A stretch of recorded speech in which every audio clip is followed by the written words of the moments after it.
So welcome, Amanda and Rachel. Really wonderful to have you here. Hi, thank you.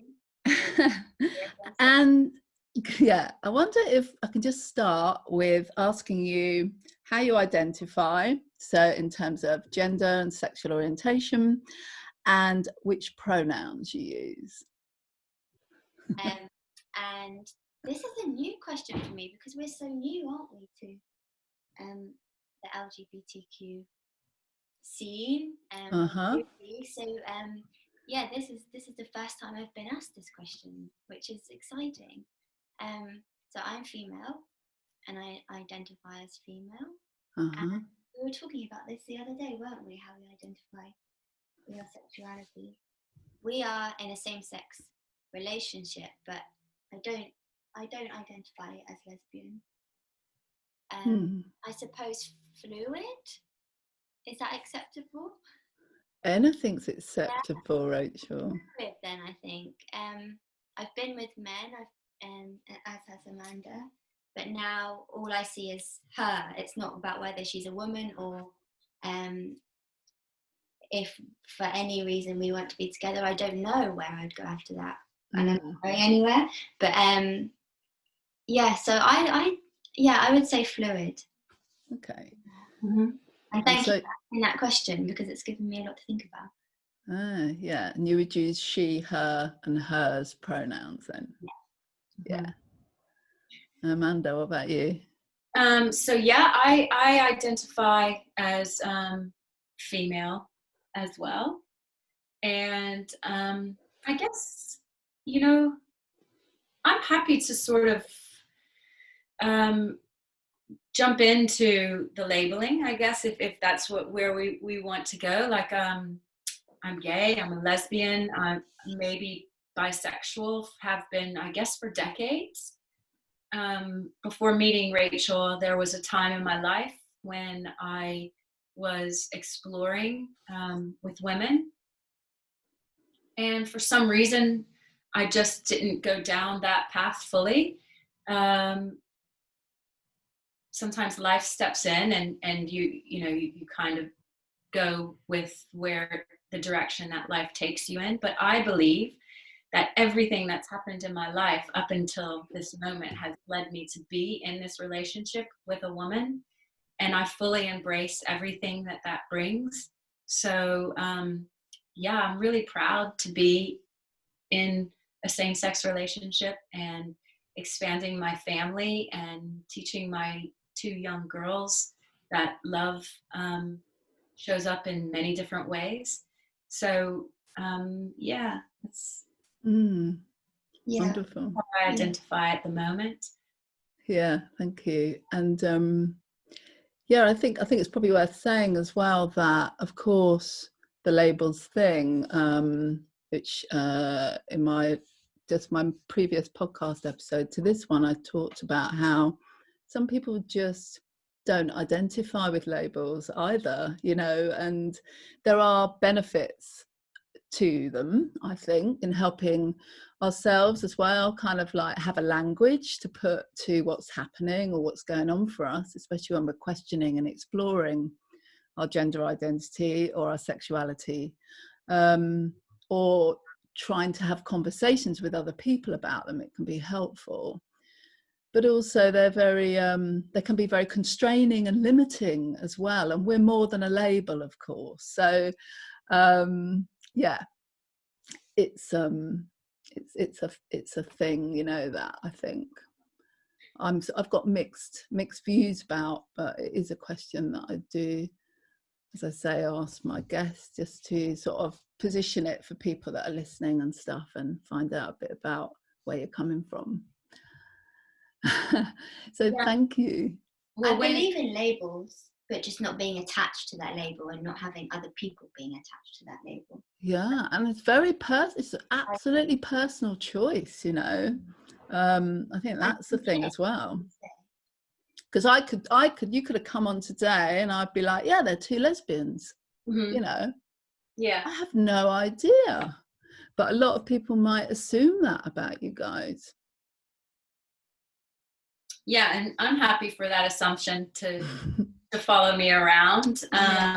And it is what we're teaching the girls, you know, that we're gay and we're in a very loving same-sex relationship, and we're waiting for the Pixar, Disney, DreamWorks film to come out when Elsa decides that she's gay, or, you know, the princess in the Disney film is a lesbian. Like, we're just waiting. So we do. We've seen some minor characters, haven't we? Yeah. We've seen yeah. show up as characters in some of them, and we always point it out. And yeah, we're getting there. Yeah.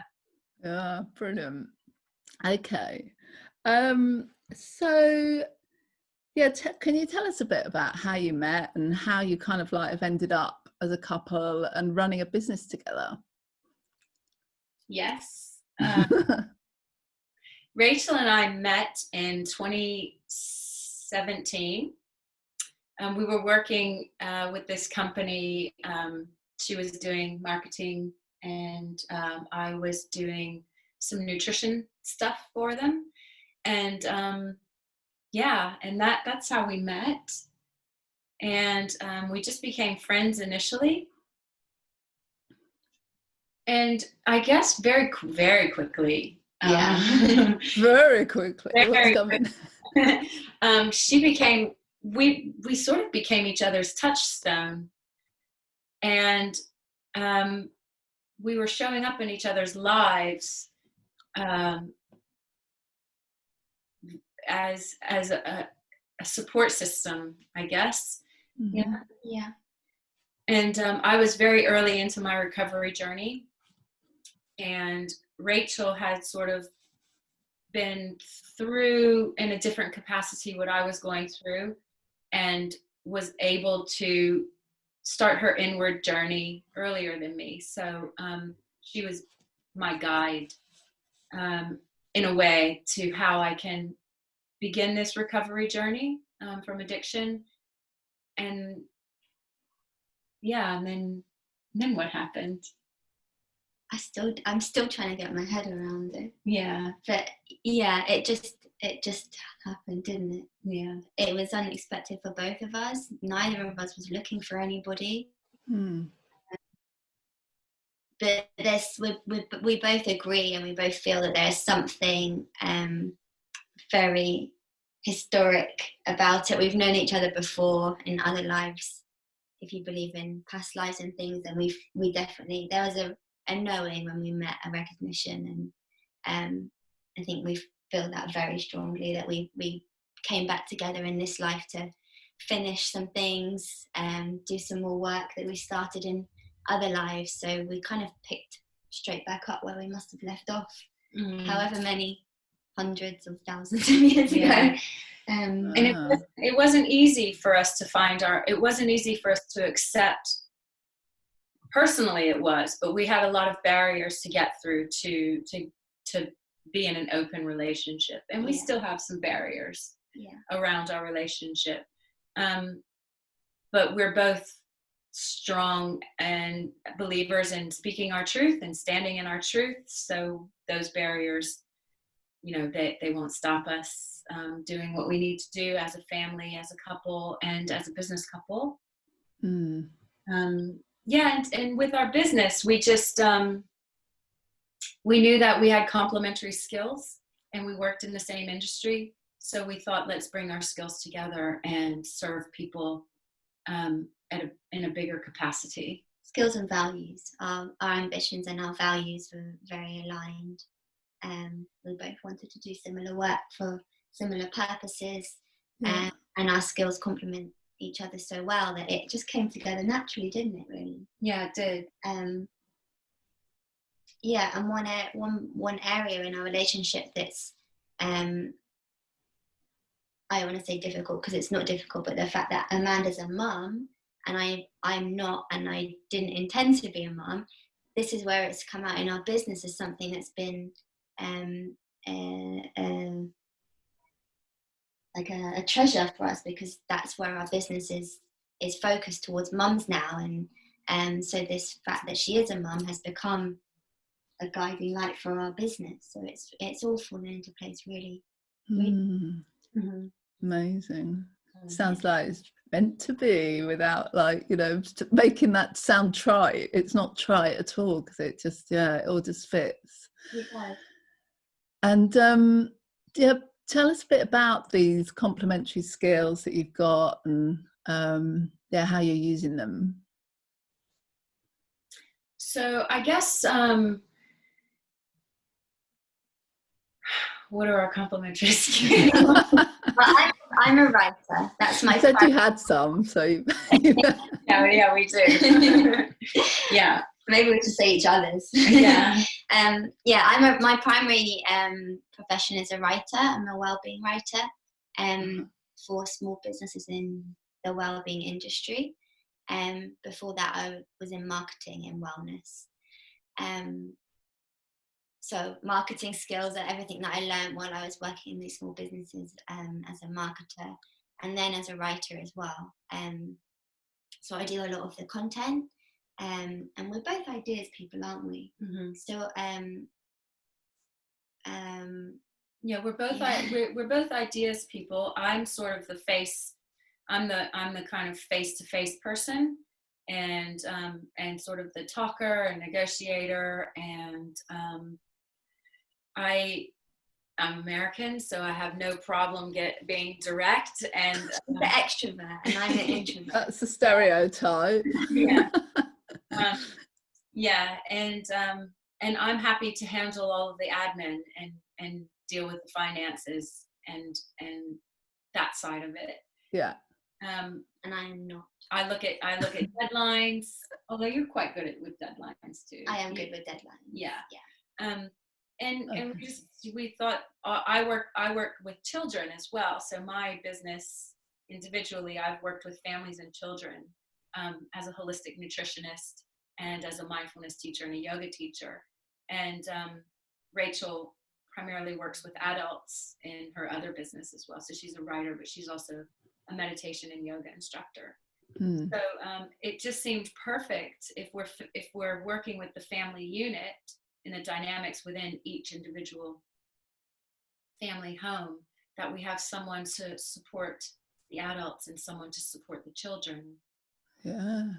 So you've got meditation, mindfulness, yoga, holistic nutrition. Yeah. And what else, sorry? Energy healing, Reiki. Yeah, energy healing as well. Okay.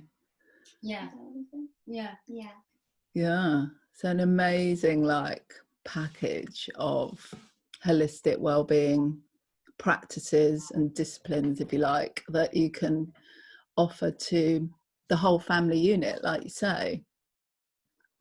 That's it, because in my 10 years working as a nutritionist alone, we do some lifestyle behavioral modification work within the nutrition area, but it's not enough, It always comes back to mindset and mindfulness and self-empowerment. That's what we were always finding, weren't we? Is that the suffering always comes back to that, whether it's manifesting as in something with nutrition or addiction or I don't know what else.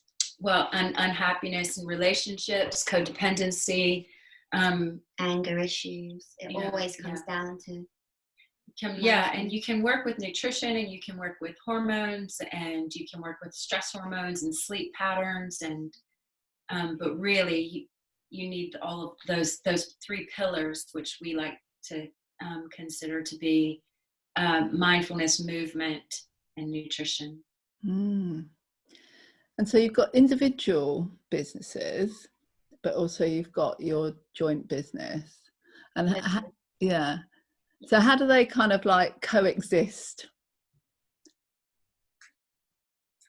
I guess at the moment, we're trying to figure all of that out, to be honest, because we do individual coaching, but we're starting to, we're about to launch our coaching package for Lokah Lab, our business. So we're trying to figure all of that out. But I work in the school system. So a lot of my work comes from working in primary school system and with private clients, and a lot of Rachel's work is still coming from writing as well. Okay. And then we come together with our business, and we're starting to reach out, first of all, in the community, and then look at taking that online to have a larger reach. So Lokah Lab is your joint business together? Yeah. And the sort of primary kind of aim for that, or your kind of ideal clients, I suppose, who are they? Modern mums. Yeah, busy modern moms. Busy modern mums who are feeling it.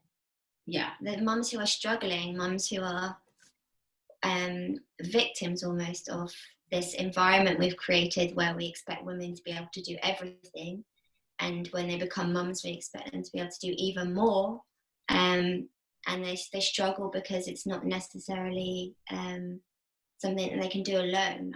We do believe they can do it all, but not alone. Mm-hmm. And there's not necessarily a culture that we have right now that allows them to even admit when they are struggling.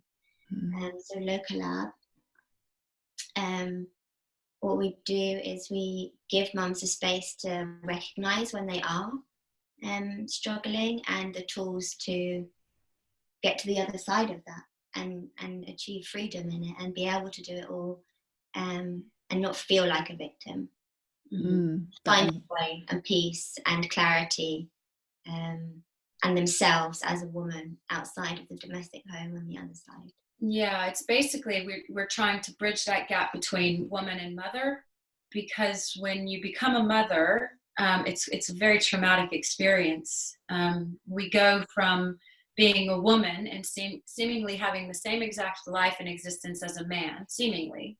We're educated, we have careers, we're well traveled, we have friends and an extended social group, and then we become a mother, and all of that is shelved very quickly, and we start giving away pieces of ourselves to everyone and everything, and we're left with nothing, and we're completely depleted, although the reward is beautiful. We have this amazing, incredible, loving family, these beautiful children, that you feel guilty if you want to give to yourself.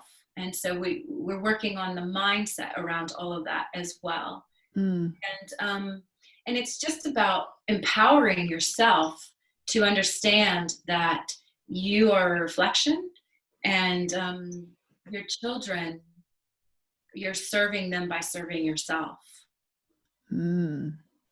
Wonderful, I love it.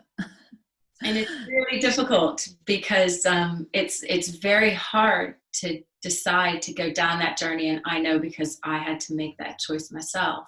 Yeah. So we work with beginners, intermediate, and advanced, because some women might be a bit further along in their journey, some mothers, and some might just know something isn't right, but have no idea what it is and how to stop drowning in their struggles. Yeah, and that initial kind of like acceptance that they perhaps need to reach out, or want to reach out, or want to find a way to help themselves, I guess, is that sort of beginner. Interesting. That's the way you do it.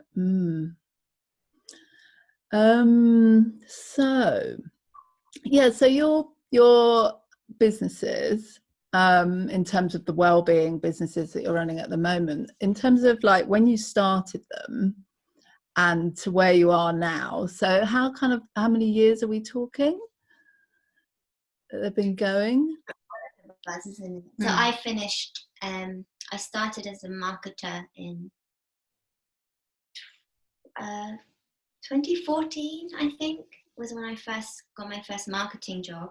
And then I met Amanda when I was marketing in 2016. But by that point, I was already writing outside of my day job, I was writing as a ghostwriter. Mm. And I had one client, and I was writing his book with him, just because I loved it. I loved writing. It just fell into my lap, and I took that opportunity. And then I always knew that's what I wanted to do, but I'd kind of gone down this route of marketing. And then very quickly, when I decided to give up my full-time job and not to do marketing anymore, writing clients just came to me. They were just, I didn't have to promote myself at all for the first year and a half. They just showed up. And she's such a I've gifted forgotten writer. the question. Yeah, she's just a brilliant writer, and she can just transform a really basic sentence into some literary genius thing that you, when you read, This is what I say. She's got her girlfriend glasses on. She's reading it through the lens of her girlfriend glasses. Oh, I don't believe that's entirely true. So yeah, that kind of happened really naturally, and I love it so much. I'm copywriting and ghostwriting mostly, and just transitioning now to writing under my own name. We're starting a book, aren't we, for Lokah Lab? Yeah. For our audience, so we've just begun that process of writing our own book.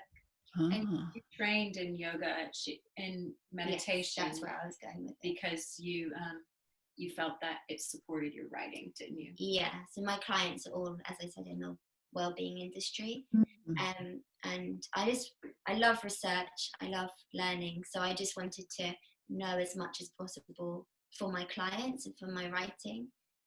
So I trained as a yoga teacher, so I could learn all of these Eastern philosophies and practices, and trained in meditation and reiki, so that I could meet my clients where they were.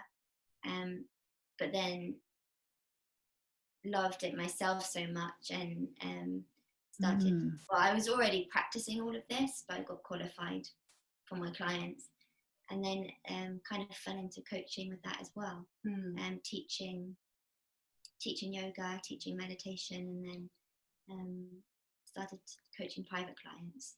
Yeah. There's a lot going on. Yeah. Obviously quite naturally again. So, but my audience is very different from Lokah Lab. I'll be working with slightly younger audience, mostly non-child. Okay. Yeah. Then once they get to be a mum, they transfer to Lokah Lab. Yeah. And I've been working in nutrition for over a decade now. I used to work as a television producer, and when I moved to the UK, I sort of didn't respond very well to the industry here, and so I did a career change, and I studied nutrition. And then as I spent my time in clinic and working with families and children, I realized that using only nutrition to help modify behavior patterns, and we were seeing a lot of children with neurobehavior disorders, and just needing more support, because it's a big ask, it's a big burden to put on a mother or a parent to try to help their child alone through nutrition. But when you include things like mindfulness and movement, you can come at it from multiple angles and see how the child responds, or see how the family responds. So I added mindfulness and yoga about 2 years ago to my practice. Okay. I guess the full well-being package. Yeah. And so your businesses have kind of grown and changed over the years, and I guess I'm interested to know what sort of, how you've grown and changed with your businesses, from a professional perspective, from a personal perspective. You know, what's kind of been for people that are listening who are thinking about starting their own business, so queer women, entrepreneurs, they're thinking about being an entrepreneur, or who are maybe at the early stages of their businesses. What would be your sort of biggest learnings, would you say? I would say to follow your heart. Definitely. Never try to force anything. Just if you're forcing, it's probably not a door that needs to be opened. We try to flow with everything that we do, don't we? Which is how we've changed along with our businesses, and our businesses have changed with us, so that we're always doing something that we love and always doing something that feels right. And that was always that's always been my biggest goal. I've never wanted to dread a Monday morning. I've always wanted to follow my heart, so that I'm doing something where I'm not putting off Monday. That's not how I ever wanted to live. And that was our biggest goal together going into Lokah Lab, is wanting to do what we love for a higher purpose, something that goes beyond just ourselves, but we need to love doing it. Otherwise, we're not serving that purpose for the greater good either, are we? So I would say always follow your heart. And it's that sounds really inaccessible, maybe, to follow your heart. What does that mean? And I think one way of trying to understand that a little bit better is when you sort of close your eyes and visualize where you want to be, how you want your success to look, what do you see? And I think that seeing yourself as you grow and evolve and age as happy and energetic and giving and receiving is the best way to visualize success. So it's not about visualizing the bank account. It's not about visualizing the house or the location or any of that. It's about visualizing a feeling and how you want to feel in 10 years when you're a successful business owner, entrepreneur. How do you feel? And if that's what leads you in making your choices, obviously we're all here to earn money and to make a living. But if you allow that feeling and that light to guide you in your business, then you will wake up every day racing out to your laptop, ready to check your emails, ready to start your day, and making it one of the last things that you do at night, thinking about your business and filling yourself up and filling your business up in that way. Yeah, for I would say it's this new wave of feminine-led entrepreneurship, not women-led, but feminine. So rebalancing that yin and that yang. And if you're just aiming for this yang, this activity, this money, possessions, fame, then you're pursuing a very yang path. And you need to bring that yin in as well, which is the feeling. So how do you feel, and what feels good? And if you can balance the two, then I think you're onto a winner. Whereas up until now, business has been led very, very, very much by the yang, and you can see the effects. People are starting to burn out because it's not balanced, it's not sustainable. So it's just always trying to keep that constant balance between the masculine and the feminine, the yin and the yang. Yep, the fire, the water. Wow, I love that. So much like wisdom in there, and you're really connected with me, and I'm sure it will connect with a lot of people listening. The thing about obviously not having that feeling of dreading Monday morning, I've certainly been there, and I know a lot of women that I know who maybe have changed their careers later in life and stuff like that, probably have experienced that sort of stuff. And then what you were saying about that, it's your desired future reality. What success means is the feeling, as opposed to having the stuff and the things and the big bank balance and whatever else it might be. And that made me then think about values, and how we're creating our businesses and growing our business in line with our own sort of core values. And that feels like something that would fit with the sort of stuff that you're talking about there as well. Definitely. Yeah. Being driven by the love of what you're doing rather than the fear of not having the things that you want.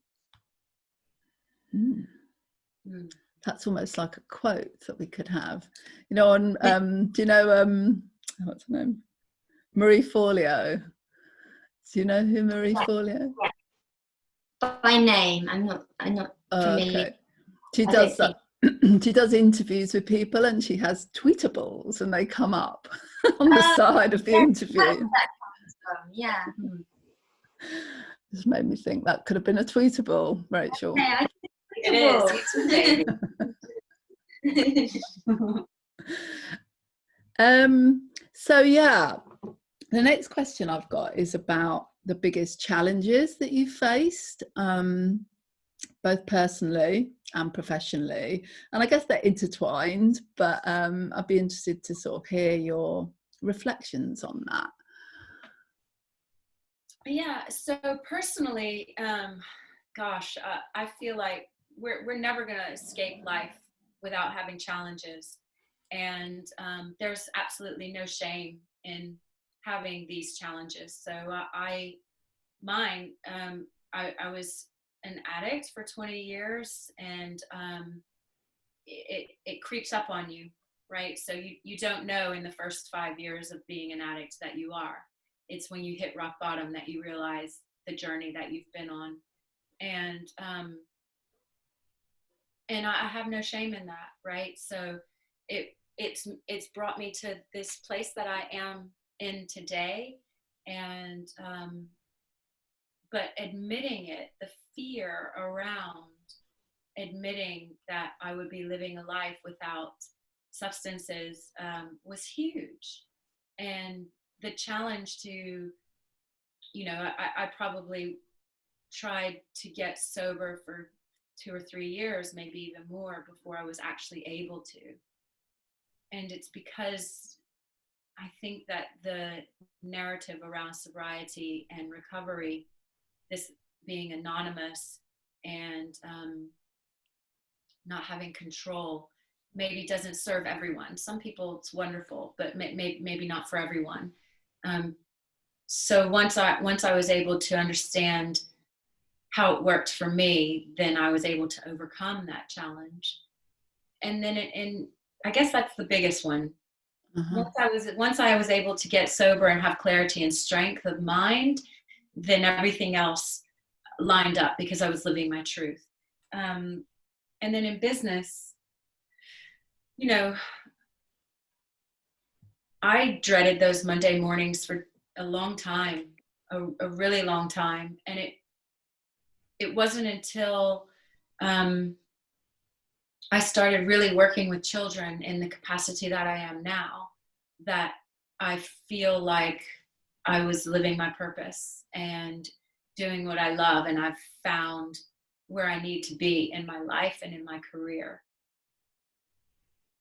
And again, I think that came with clarity, and so that was, you know, it was a challenge to get to where I am now, but I'm here, and and I overcame them. Yeah. So yeah, that's I guess that's my story. And probably now with Lokah Lab, the main challenge is just balancing it with our other stuff, our other pursuits. Yeah, I guess, yeah. Well, the main challenge, I think, with Lokah Lab is trying to understand our audience and allowing them to let go of the shame and the vulnerable and be vulnerable. Let go of the guilt, let go of the shame. Yeah, that initial kind of, well, not just the initial acceptance that they need help, I guess. Yeah, and allowing them to come to us as well. Yeah. Rather than trying to come at these people who aren't quite ready, these women who aren't quite ready. Yeah. Stepping back and allowing the space for them to come. Yeah. When they're ready. Mm-hmm. Yeah. And it's not help that we're not here to help them. We are here to support them in reconnecting to themselves, because everything we have is already inside of us. We just need to find ways of creating an environment where we can listen to those inner voices. So you're facilitating their own That's it. Yeah. Yeah. We're facilitators. Yeah. You remember when you were still getting sober and you used to say to me, I feel like I've lost my best friend, and it was alcohol. Mm-hmm. And that you were quite adamant that that was your friend and you were giving up a friend. And then suddenly one day, because you at some point you made friends with yourself, and you come back to yourself and you realize you don't need an external substance as your best friend, but you just attached yourself onto this external part of your reality because you weren't quite connected inside. But that minute you reconnected with yourself inside and realized that you're the only friend that you actually ever really need to have, because that's eternal, then you could let go of that, couldn't you? Mm-hmm. Let go of, and it was really that easy and that difficult. Yeah. There was it was a huge mourning process. I was grieving something, and that's what recovery is it's about reconnecting. It's about connection, and you can't really connect with the external world unless you're connected internally. And then all of those connections that you have outwardly are based in a truth that's meaningful to you. Yeah. Yeah, I mean, I've had my own challenges with alcohol. I've been sober for 2.5 years. Amazing. Yeah, so I can relate to a lot of what you're saying. The bit about the friend as well, how you see that. And the grieving. Yeah, so very interesting. And the fear about living your life in this world where it's so widely accepted and so encouraged in every situation that you live. The fear about having to be out there and not have your best friend with you. I was like, who am I? Who am I socially without it? It's so scary. You have to know yourself, don't you? And this is like rediscover this other version of Yeah. And now when I go out, the rare occasions that I go out to the pubs or what, I have so much fun. I'm funnier. I'm cooler. You're cooler. I am. And I feel so much more grounded, like not trying to put on a version of myself that isn't real. It's amazing. I'd never go back. It's so liberating, isn't it? I think that's how I feel about it. I just feel liberated from even having to worry about it, think about it. How much have I had? How much am I gonna have? All of those. It's like, what excuse do I need to make today to get to the supermarket to buy a bottle of wine? Yeah. Well, we should get together and have tea at some point. Yes, the joy of it. No prosecco, just espressos.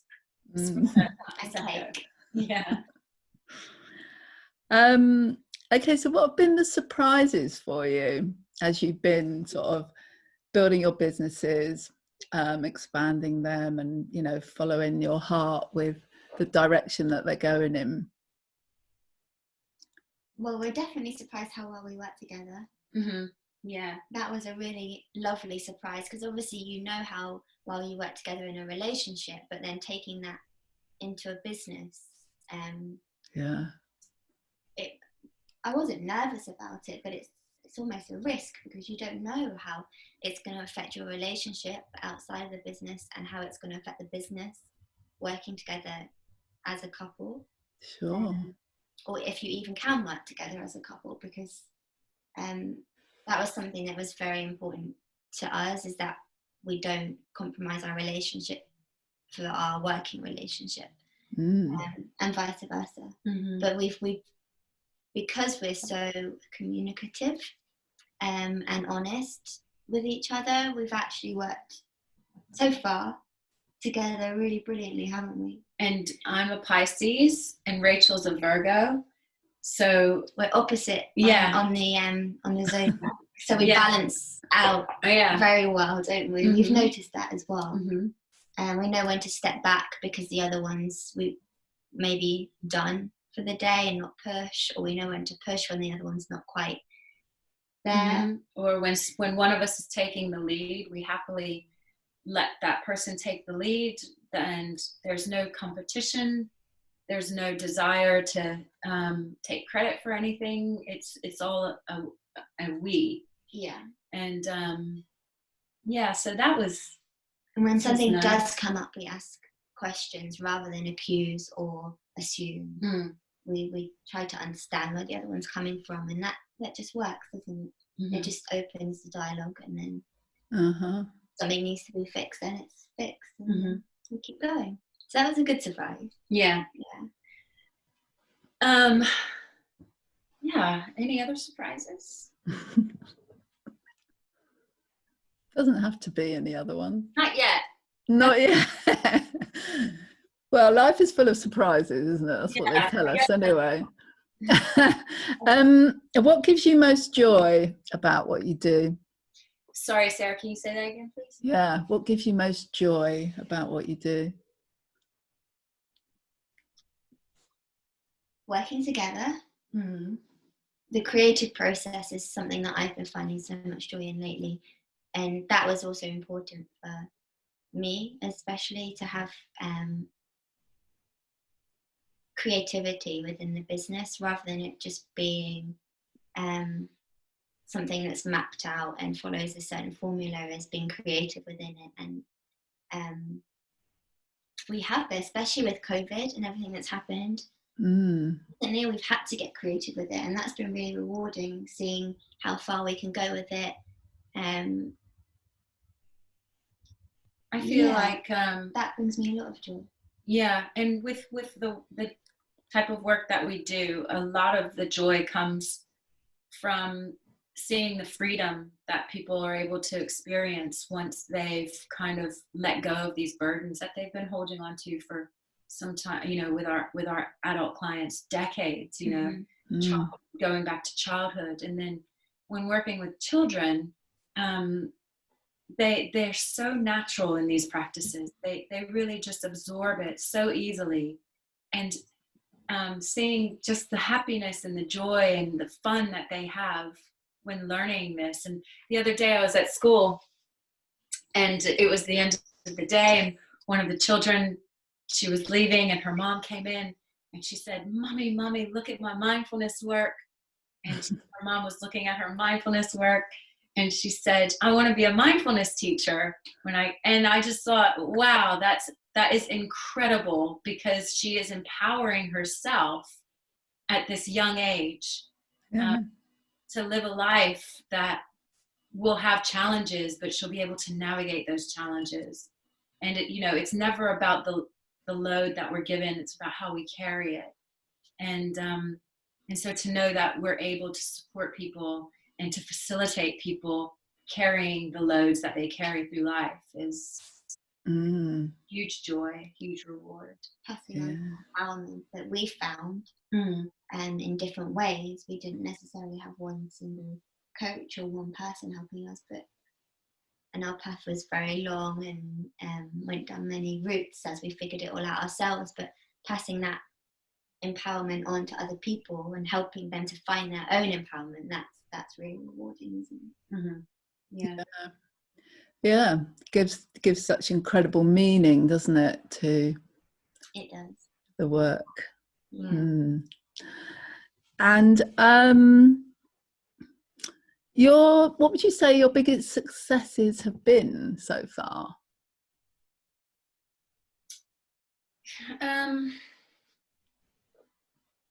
I think that a lot of people talk about their dream, or talk about changing their lives, or starting a business, or pursuing their purpose and their happiness. And I think the biggest success is just doing it, is getting out of your own way and allowing just yourself to take those steps that need to be taken to lead you to creating your own business, leading you to getting your first clients, leading you to do the next thing that is in line with your your business goals, you know, just starting. Getting out of your own way. Yeah. Realizing that all the limits that you have that tell you you can't do it are illusions, and that you are limitless. That's just realizing that is probably one of the biggest successes that you can have, because it lets you know that you can do anything. Yeah. And once you actually take action towards doing whatever it is you want, then you're successful. However that turns out looking, it's taking you somewhere that you need to be. Totally agree with you.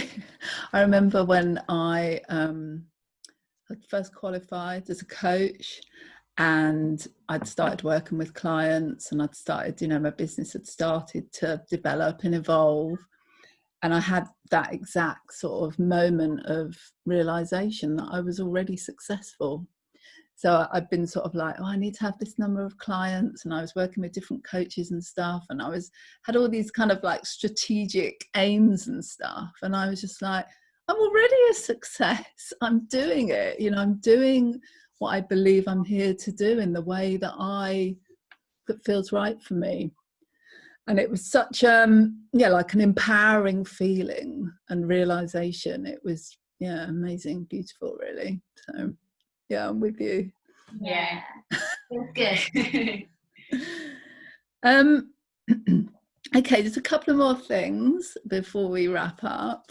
So in terms of like your role models, or people that inspire you, or people that you enjoy following, listening to, who would they be? Who's kind of shaped you, or who's been your inspirations? Well, Tori Amos. I guess I can't not answer that question without mentioning Tori Amos, but I don't have to go any further than that. If you know who Tori Amos, first love. If you know who I know she's a singer, then you get how empowering she is for any woman out there. And if you don't, then go on a journey. I had to go on that journey. Oh, did you? You had to like, yeah. She has a book coming out. So Tori Amos has a book coming out. In fact, it was released last week, and it's called Resistance.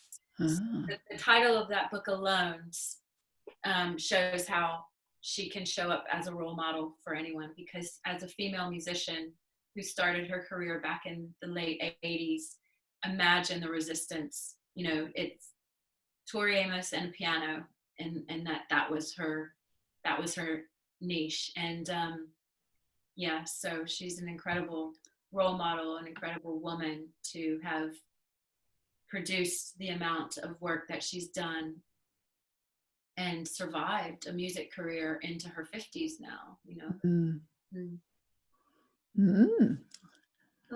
About you, Rachel? Many, they change. Yeah. They change all the time, don't we? We kind of come to people and learn what we need to learn from them, and then also I started off listening to a lot of Bruce Lipton, Rich Roll. I was very, very much on the podcast when I first started my healing journey. So yeah, a lot of Bruce Lipton, Rich Roll, my own mentors who I had in my real life.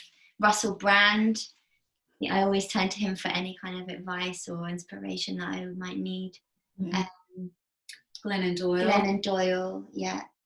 She was very inspirational to us when we were on our healing journey. She was an alcoholic and then had eating disorders and was in a mental hospital. That's how she terms it herself. And then she came out later in life and married a woman after being married to a man. So she followed a very similar path to us. So we found a lot of inspiration in her journey, didn't we? And then now she's very empowering for moms, the mom scene. Yeah, and you know, like 3-4 years ago when I was starting my recovery, and when I realized that I was in a marriage that didn't work, and I was a late in life lesbian, people weren't talking about this stuff. Like recovery as a topic is very new, and coming out as a late in life lesbian, or even just the stigma around divorce is still so strong, that she was one of the few people talking about how you have to be brave and follow your truth and listen to your heart. So yeah, she was a big one for us. Yeah. And then it's going to sound incredibly cloying, but we always have our own visions of who we want to be, and that's always my biggest inspiration, is this vision and this version of me that I'm working towards. So you can take advice and inspiration from other people, but when you're trying to work towards who you want to be, I'm never trying to be like anybody else, or take too much from what others are doing, but I'm always directing myself towards this version of me that I've kind of crafted, and that's who I want to be. So that's my biggest inspiration, is that future self who I'm aiming for, who's been influenced by all these different people, but it's me. Yeah, I have one of those too. Yeah, we all should. I think so, yeah. Okay, so what's the next step for you and your businesses? You know, what's coming next? Hopefully a lot. Yeah. Well, not hopefully, definitely a lot. We have some big plans, don't we? We have big visions. As we mentioned earlier, we've just started writing our book, which has been part of our vision, hasn't it? So we've begun on that. So we have a lot of free content that we're still planning to put out there, because I think that with any business, you sort of nowadays you have to sort of put the free stuff out there as well, and establish relationships and establish trust, and develop your product. And because we're quite new, we have a lot of ideas for the free content that we're putting out there. What will the focus be of that stuff? Right now it's how to get through COVID with your sanity. Yeah, really. So it's like empowerment toolkits for busy modern moms.